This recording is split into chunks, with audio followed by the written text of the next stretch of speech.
Welcome back to a Book a Day podcast. And today I'm going to talk about one of my favorite books. It's a really short one. In fact, you can call it a long essay. It's called In Praise of Shadows, written by Junichiro Tanizaki. He was a Japanese Nobel Prize winning author. And as I said, it's a really short book, but it gives you a really interesting perspective on beauty, especially in terms of shadows, how you can find beauty in the Eastern culture, particularly in Japan, not in the bright lights, not in glass towers, but in shadows, in things that are hidden from you. It was first published in 1933, and the book begins with talking about the Japanese aesthetics of the time and how the modern architecture, modern aesthetics were doing some kind of disservice to this traditional aesthetics.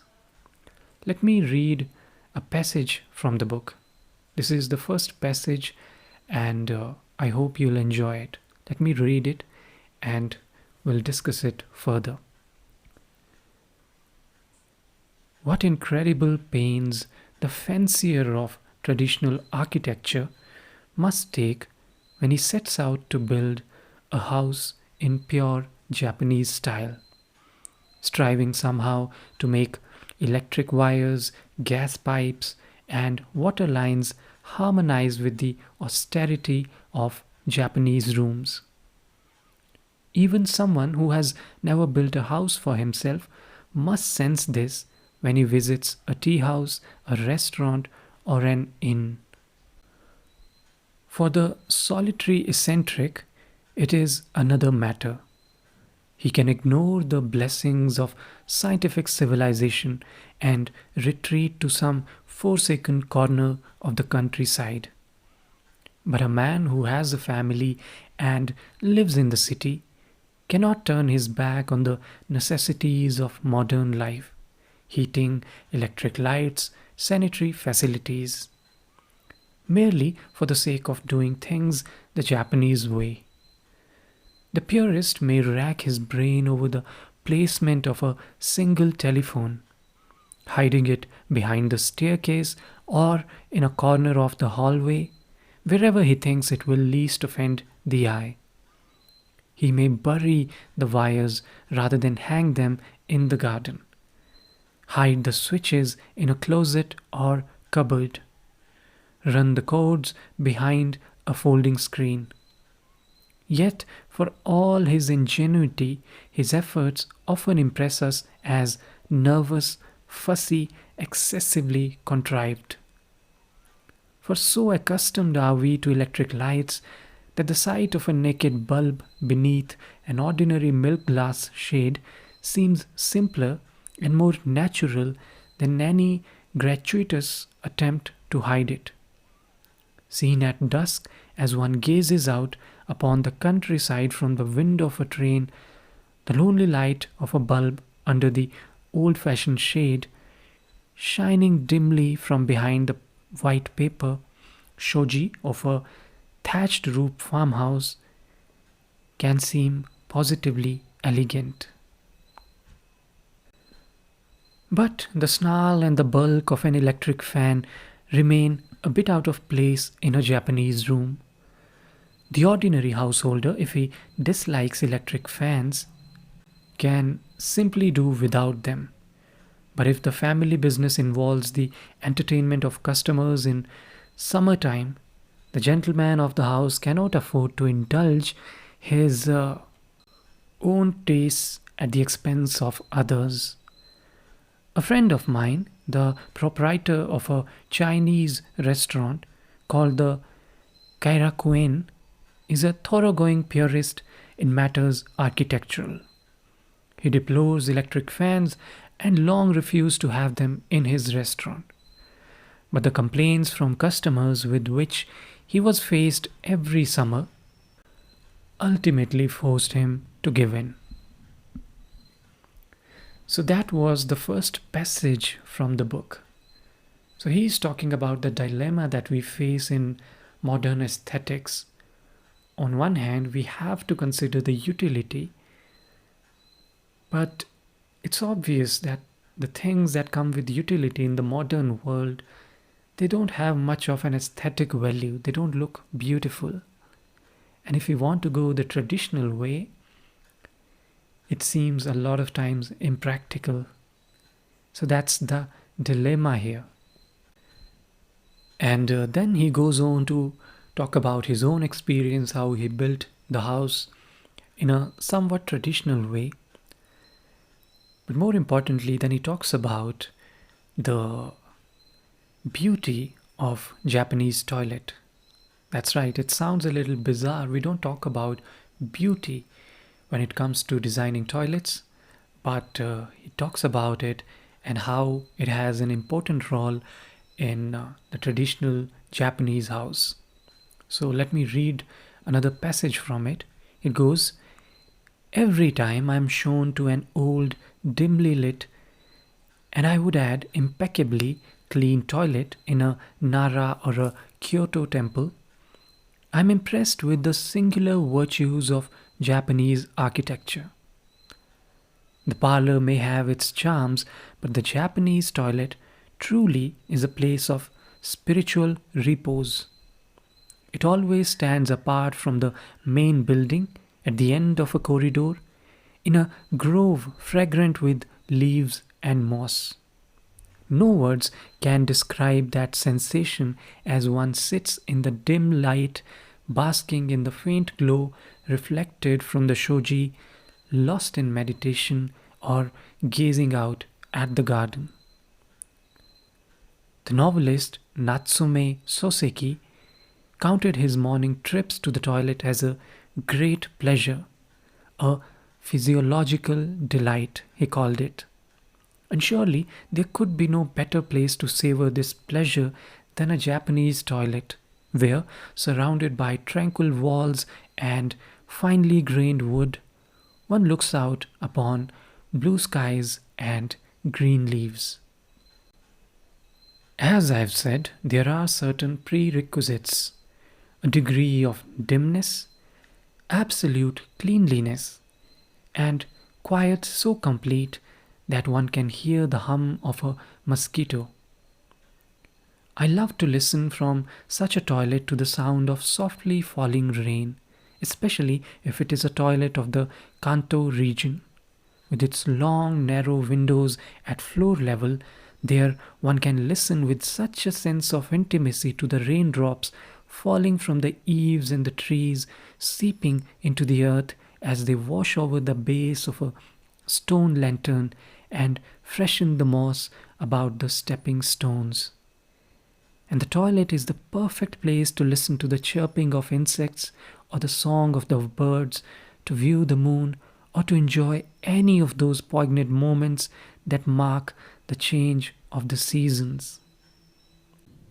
Compared to Westerners who regard the toilet as utterly unclean and avoid even the mention of it in polite conversation, we are far more sensible and certainly in better taste. The Japanese toilet is, I must admit, a bit inconvenient to get to in the middle of the night, set apart from the main building as it is, and in winter there's always a danger that one might catch cold. But as the poet Saito Ryoku has said, elegance is frigid. Better that the place be as chilly as the out of doors. The steamy heat of a Western style toilet in a hotel is most unpleasant. And here he makes a very interesting point. He makes the comparison of the East and with the West. And he goes on then to explain how the Eastern aesthetics are different from Western aesthetics. And eventually he will talk about the role of the shadows versus the role of lights in the West, shadows in the East, that is. But how the aesthetics are rooted in the underlying philosophy and the lifestyle of these two sets of people, people from the East versus the people from the West. And then in the similar line of thought, he writes this particular passage that I'm going to narrate now, and it's probably one of my favorite passages in the book. He goes on to speculate how the world would be if instead of Western domination, there was Eastern domination. And he starts with talking about lights and darkness, and then goes on to expand this idea to wider aesthetics and philosophy. So let me read this passage. The recent vogue for electric lamps in the style of the old standing lanterns comes, I think, from a new awareness of the softness and warmth of paper, qualities which for a time we had forgotten. It stands as evidence for our recognition that this material is far better suited than glass to the Japanese house. But no toilet fixtures or stoves that are at all tasteful have yet come on the market. A heating system like my own, an electric brazier in a sunken hearth, seems to me ideal. Yet no one ventures to produce even so simple a device as this. There are, of course, those feeble electric hibachi, but they provide no more heat than an ordinary charcoal hibachi. All that can be had ready made are those ugly Western stoves. There are those who hold that to quibble over matters of taste in the basic necessities of life is an extravagance, that as long as a house keeps out the cold and as long as food keeps off starvation, it matters little what they look like. And indeed, for even the sternest ascetic, the fact remains that a snowy day is cold, and there is no denying the impulse to accept the services of a heater if it happens to be there in front of one, no matter how cruelly its inelegance may shatter the spell of the day. But it is on occasions like this that I always think how different everything would be if we in the Orient had developed our own science. Suppose, for instance, that we had developed our own physics and chemistry. Would not the techniques and industries based on them have taken a different form? Would not our myriads of everyday gadgets, our medicines, the products of our industrial art, would they not have suited our national temper better than they do? In fact, our conception of physics itself and even the principles of chemistry would probably differ from that of Westerners. And the facts we are now taught concerning the nature and functioning of light, electricity, and atoms might well have presented themselves in different form. To take a trivial example near at hand, I wrote a magazine article recently comparing the writing brush with the fountain pen. And in the course of it, I remarked that if the device had been invented by the ancient Chinese or Japanese, it would surely have had a tufted end like our writing brush. The ink would not have been this bluish color but rather black, something like India ink, and it would have been made to seep down from the handle into the brush. And since we would have then found it inconvenient to write on Western paper, something near Japanese paper, even under mass production if you will, would have been most in demand. Foreign ink and pen would not be as popular as they are. The talk of discarding our system of writing for Roman letters would be less noisy. People would still feel an affection for the old system, but more than that, our thought and our literature might not be imitating the West as they are, but might have pushed forward into new regions quite on their own. An insignificant little piece of writing equipment, when one thinks of it, has had a vast, almost boundless influence on our culture. So that's the point he makes, that instead of the Western domination, instead of the all the innovations coming from the West, had it come from the East, if people of China or Japan, they had invented the modern scientific instruments, the underlying philosophy of those instruments and the teachings, they would have been quite different, and the world would probably be quite different.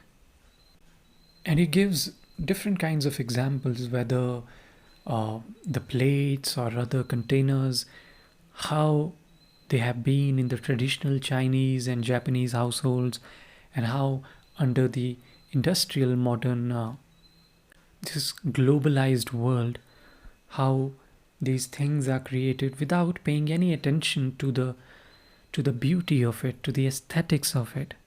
But that matters because that connects with the soul of a human. And slowly he gets to the main point, how the idea of darkness, it plays an important role in the Eastern aesthetics, whether it's the architecture or just any common practice, the role of the shadows, the importance of shadows, in fact. And it comes from this simple Eastern philosophy of accepting things as they are. If a room is dark, especially after sunset, so be it. That's the idea. The Western idea is to change things. So if a room is dark, the Westerner would try to put a light there.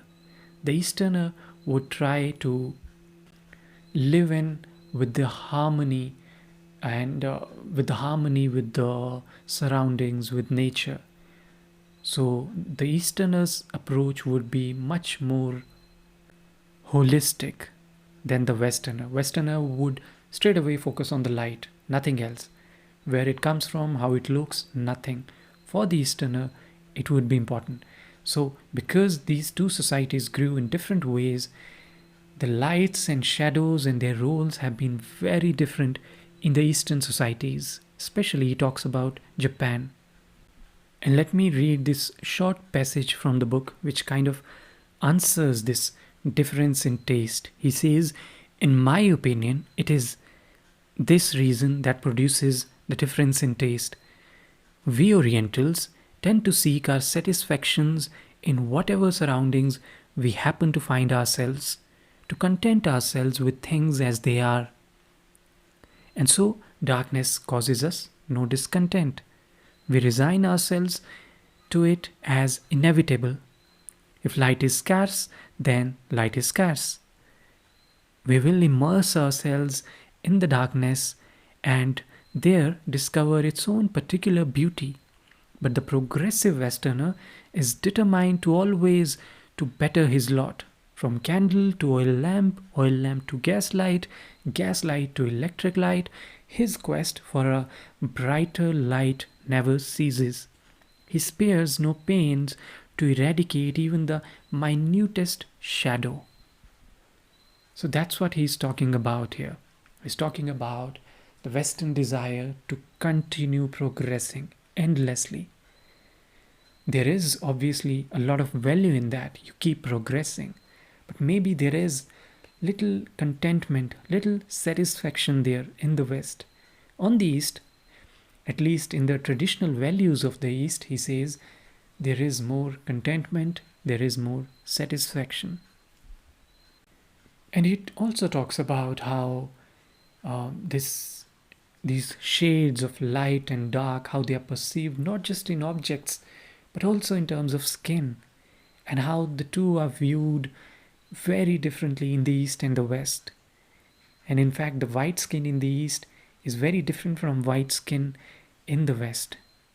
Not just in terms of how it is perceived, but the kind of white, the kind of lightness it has, the kind of aspirations people have to move towards lighter tone or the darker tone. That's also philosophically different, again coming from different points of views, different historical experiences. And as I said, it really touches the core of the Eastern and Western philosophy, and especially how it gets reflected in the everyday aesthetics of these two worlds.